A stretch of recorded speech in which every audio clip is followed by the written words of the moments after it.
One of the questions we get often is uh, why keep real wrestling alive? Why do we use that as our creed, as our slogan, like as our motto? What does it mean? Where did it come from? Well, it actually came from Billy Robinson, one of my coaches. He wrote a letter to Osamu Matsunami, who, if you don't know who he is, he's actually one of the older, or at least one of the people who've been doing catch wrestling the longest. And he's kind of like also another unsung hero of catch wrestling. He really helped out Billy Robinson a lot while he was in Japan.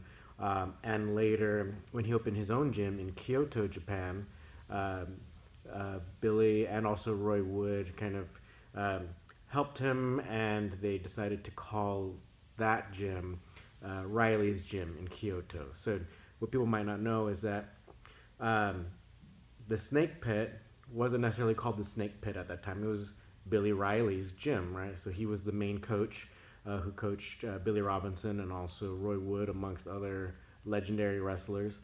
Um, so, in a letter from Billy Robinson to Osamu, he really wanted Osamu to keep the tradition alive of real catch as catch can wrestling. And at the end of the letter, that's what he wrote: "Keep real wrestling alive." And so we want to keep um, that energy and that sentiment going.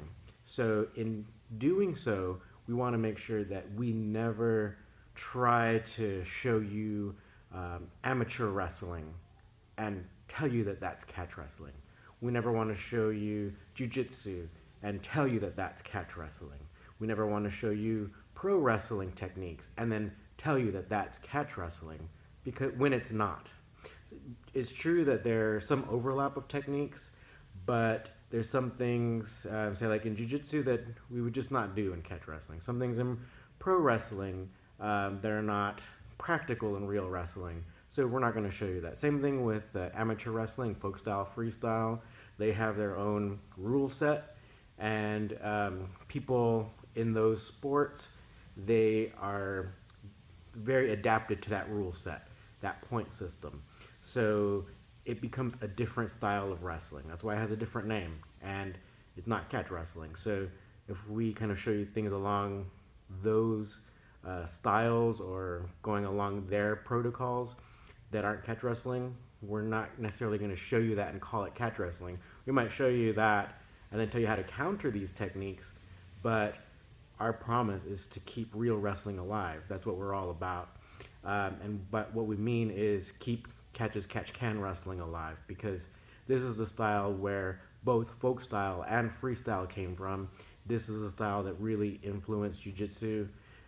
This is the style that, due to the different economic situations, or basically the economics and somewhat like corruption and stuff in the early 1900s, then they promoters basically switched professional wrestling from being a real contest to a not real contest, right? So staged matches and whatnot. So you didn't necessarily have to be an actual wrestler to do well.